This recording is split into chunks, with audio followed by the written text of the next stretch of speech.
Sholat, tapi pikiran melayang. Begini jawaban Rasulullah yang menggetarkan hati. Pada suatu majelis Rasulullah, suasana terasa begitu tenang.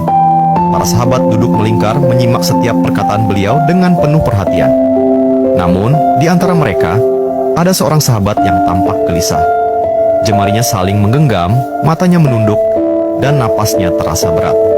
Setelah beberapa saat ragu, ia akhirnya mengangkat wajah dan berkata dengan suara lirih, "Wahai Rasulullah, aku ingin bertanya, tetapi aku khawatir pertanyaanku ini akan membuatku semakin malu di hadapan Allah." Rasulullah pun tersenyum lembut, menatapnya penuh kasih sayang. "Katakanlah, wahai saudaraku, tidak ada pertanyaan yang membuat seseorang hina jika ia bertanya untuk mencari kebaikan."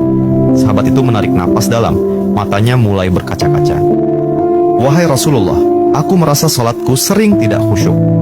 Kadang aku mengingat urusan dunia, kadang pikiranku melayang entah kemana. Aku takut salatku tidak diterima oleh Allah. Apakah dengan salat seperti itu, aku tetap mendapatkan pahala?" Suasana majelis seketika menjadi hening. Para sahabat lainnya ikut menunduk, merasakan kegelisahan yang sama. Mereka tahu betapa beratnya pertanyaan itu. Namun, yang terjadi setelahnya benar-benar di luar dugaan. Rasulullah tidak langsung menjawab. Beliau menatap sahabat itu dengan penuh kelembutan.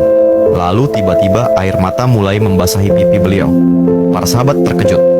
Mereka jarang melihat Rasulullah menangis dalam situasi seperti ini. Dengan suara bergetar, beliau berkata, "Demi zat yang jiwaku berada di tangannya, sungguh setan tidak akan pernah berhenti berusaha mencuri bagian dari sholat seorang hamba hingga ia teralihkan. Tetapi ketahuilah, Allah tetap melihat usahamu." Rasulullah menarik napas dalam, lalu melanjutkan, "Wahai saudaraku, jika engkau meninggalkan salat hanya karena takut tidak khusyuk, maka setan akan menang. Tetapi jika engkau tetap berusaha salat meski pikiranmu teralihkan, ketahuilah bahwa setiap kali engkau berusaha kembali kepada Allah dalam salatmu, saat itulah Allah menyambutmu." Mendengar itu, sahabat tersebut tak mampu menahan tangis. Begitu pula para sahabat lainnya. Kemudian Rasulullah melanjutkan dengan penuh kelembutan, "Bayangkan seorang ibu yang melihat anaknya berjalan ke arahnya, tetapi anak itu sering jatuh dan tersandung. Apakah sang ibu akan marah? Tidak.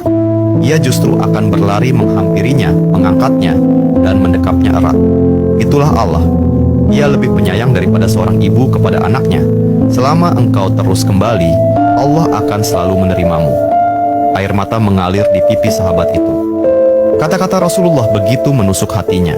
Sejak hari itu, ia tidak lagi putus asa dalam sholatnya. Ia tetap berusaha khusyuk, dan setiap kali pikirannya melayang, ia mengingat nasihat Rasulullah. "Setiap kali engkau berusaha kembali, saat itulah Allah menyambutmu." Jangan pernah berhenti. Berusaha. Jika kisah ini membuka wawasan kita, yuk berbagi. Biar banyak yang tercerahkan. Setiap satu kebaikan dibalas Allah 10 kali kebaikan. Barokallah forever. Amin ya Rabbal Alamin ya Mujibas Sailin.